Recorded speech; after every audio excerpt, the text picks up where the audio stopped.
সালামু আলাইকুম। Public education 2.0 থেকে আমি মোহাম্মদ মাহফুজুর রহমান তোমাদের প্রত্যেককে স্বাগত জানাচ্ছি। আজকের ক্লাসটা মূলত এইচএসসি 25 যারা এইচএসসি পরীক্ষা দিচ্ছ ইতিমধ্যেই কেমিস্ট্রি ফার্স্ট পেপার এক্সাম হয়ে গেছে। কেমন হয়েছে এক্সাম অবশ্যই কমেন্টে জানাবা। আমাদের আজকের ক্লাসটা সাজেশন ক্লাস এবং এটা কেমিস্ট্রি সেকেন্ড পেপারের প্রথম অধ্যায়ের খুবই গুরুত্বপূর্ণ একটি ক্লাস হতে যাচ্ছে। আশা করছি ক্লাসটা তোমরা প্রত্যেকেই খুবই মনোযোগ দিয়ে করবা এবং এতে থেকে উপকৃত হবা। কেমিস্ট্রির প্রথম অধ্যায় পরিবেশ রসায়নে প্রথমেই যে বিষয়টা আমাদের জন্য খুবই গুরুত্বপূর্ণ সেটি হলো চাপের যে বিভিন্ন এককগুলো রয়েছে সেই এককগুলোর মধ্যে পারস্পরিক রূপান্তরের সম্পর্কটা এবং আয়তনের যে বিভিন্ন একক সেগুলোর মধ্যে পারস্পরিক রূপান্তরটা। এটা খুব ভালোভাবে মুখস্থ করে নিতে হবে। আমি আবারও লিখে দিয়েছি, এটা তোমরা সবাই নোট করে রাখো। 1 ATM equal to 76 centimetre mercury pressure, 760 millimetre mercury pressure, 760 torr, which is equal to 1.13025 newton per metre square এবং এটাকে প্যাসকেলে কনভার্ট করলে এটা হবে এবং বারে কনভার্ট করলে এটা হবে। এটা মুখস্থ থাকতে হবে কারণ অঙ্কগুলোর ক্ষেত্রে এককগুলোর রূপান্তর খুবই গুরুত্বপূর্ণ। দ্বিতীয় যে বিষয়টি আসে সেটি হলো আয়তনের বিভিন্ন যে এককগুলো আছে, আয়তন, এই আয়তনের এককগুলোর মধ্যে সম্পর্ক পারস্পরিক রূপান্তর তোমরা দেখতে পাচ্ছ এখানে সুন্দর করে লেখা আছে 1 মিটার ইকুয়াল টু 10⁻³ ঘন decimetre which is equal to 10⁻³ litre এবং এটা আরেকটা 1 লিটার ইকুয়াল টু 1000 ml, এটা আমরা সবাই জানি, ইকুয়াল টু 1000 সেন্টিমিটার কিউব। তাহলে একটা অঙ্ক করার আগে সবার প্রথমে দেখতে হবে অঙ্কের ইউনিট বা এককগুলো সবগুলো সেম ফেজে আছে কিনা। এই অঙ্ক আমরা একটু পরে কয়েকটা অঙ্ক করব, তখন আসলে বিষয়গুলো আরেকটু ক্লিয়ার হবে। আচ্ছা, এই অধ্যায়ের প্রথমেই যেই সূত্র আছে সেটা হলো বয়েলের সূত্র, চার্লসের সূত্র এবং চার্লস এবং বয়েলের সমন্বয় সূত্র। আমি আশা করব তোমরা প্রত্যেকে এইগুলো জানো, জাস্ট আমরা একটা রিভাইজ করার চেষ্টা করছি। বয়েলের সূত্রে আমরা জানি এইখানে টি কনস্ট্যান্ট, তাপমাত্রা কনস্ট্যান্ট থাকে, আয়তনের সাথে চাপের সম্পর্কটা কেমন, ব্যস্তানুপাতিক। সেটাকে সিম্পলিফাই করলে P1 V1 equal to P2 V2 সমান K ধ্রুবক, এই সম্পর্কটা এসে দাঁড়ায়। এবং বয়েলের সূত্রের যে অনুসিদ্ধান্ত আমরা পড়েছি ঘনত্বের সাথে সম্পর্ক ব্যস্তানুপাতিক, সেটা হলো দুঃখিত সমানুপাতিক, P1/D1 সমান P2/D2 সমান K, এটা একটা সম্পর্ক ছিল। আচ্ছা, চার্লসের সূত্র এখানে পি কনস্ট্যান্ট, চাপ বা প্রেসার কনস্ট্যান্ট, সম্পর্কটা হলো ভলিউমের সাথে তাপমাত্রার সমানুপাতিক সম্পর্ক এবং এটাকে সিম্পলিফাই করলে হয় V1/T1 সমান V2/T2 সমান K। এখানে যে কোনো ডেটার মান দেওয়া থাকলে অন্য ডেটাগুলোর মান কিভাবে ক্যালকুলেট করতে হয় এই ধরনের ছোট ছোট ম্যাথগুলো তোমরা পারো, এগুলো এমসিকিউ এর জন্য খুবই গুরুত্বপূর্ণ। এবং এটার অনুসিদ্ধান্ত যেটা করেছি আমরা ঘনত্বের সাথে যে সম্পর্কটা সেটা হলো D1T1 সমান D2T2 সমান K।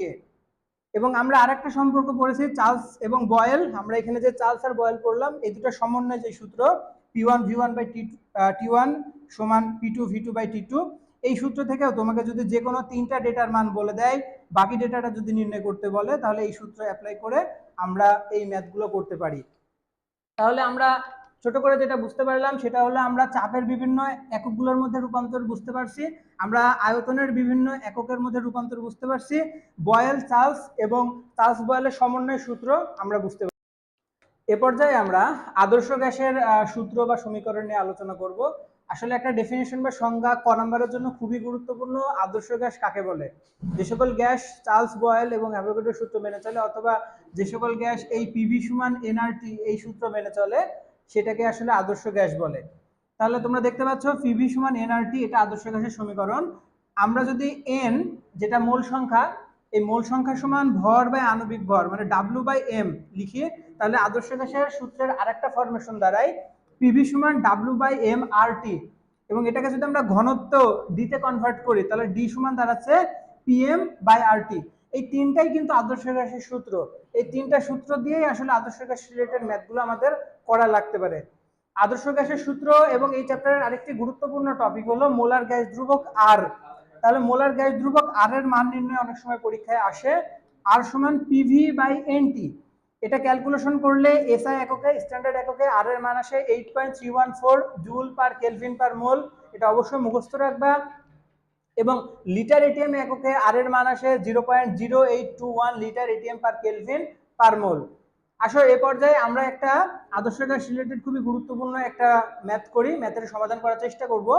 সেটা হলো এই পাত্রে দেখা যাচ্ছে প্রশ্নটি হলো 37 ডিগ্রি টেম্পারেচার তাপমাত্রায় এই পরিমাণ চাপ আছে এবং এত ঘন সেন্টিমিটার আয়তনের একটা গ্যাস আছে, যে গ্যাসের ভর হলো 0.762 গ্রাম। তো বলেছে গ্যাসের আণবিক ভরটা কত, গ্যাসের আণবিক ভরটা কত।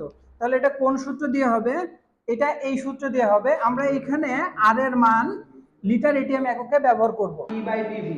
এই সূত্রে আমরা যদি মানগুলো বসিয়ে দিই তাহলে এই অঙ্কটা হয়ে যাবে। কিন্তু সমস্যা হলো যে আমাদের যেই মানগুলো আছে সেই মানগুলো সিম্পলিফাই করা নাই, মানগুলো একই রকম এককে নাই। তাহলে মানগুলোকে একই রকম এককে কনভার্ট করার জন্য কিছুক্ষণ আগে আমি আয়তনের যে বিভিন্ন এককের মধ্যে রূপান্তর এবং চাপের যে বিভিন্ন এককের মধ্যে রূপান্তর দেখিয়েছি, সেটা আমাদেরকে অ্যাপ্লাই করতে হবে। তাও আমরা এখানে দেখলাম ডাব্লু বা দ্রব্যের পরিমাণ দেওয়া আছে 0.762 গ্রাম।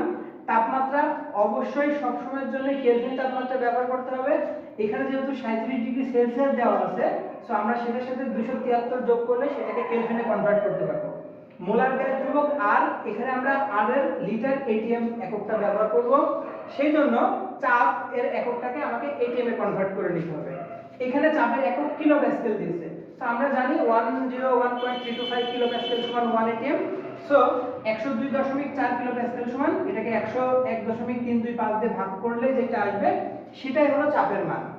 এবং ভলিউম বা আয়তনের মানও এখানে ঘন সেন্টিমিটারে দিয়েছে, কিন্তু আমরা যেহেতু এখানে লিটার ইউনিটে ব্যবহার করছি, তো ঘন সেন্টিমিটারকে 1000 দিয়ে ভাগ করলে আসলে সেটা লিটারে কনভার্ট হয়ে যাবে।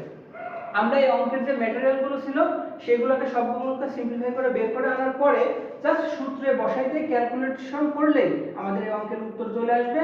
এবং প্রদত্ত যে অজ্ঞাত যে গ্যাসটা ছিল সেই গ্যাসটার আণবিক ভর হলো 32.5 গ্রাম পার মোল। এটাই হলো এই অঙ্কের উত্তর। তারপরেও কারো কোনো সমস্যা থাকলে অবশ্যই তোমরা কমেন্টে জানাবা। ধন্যবাদ।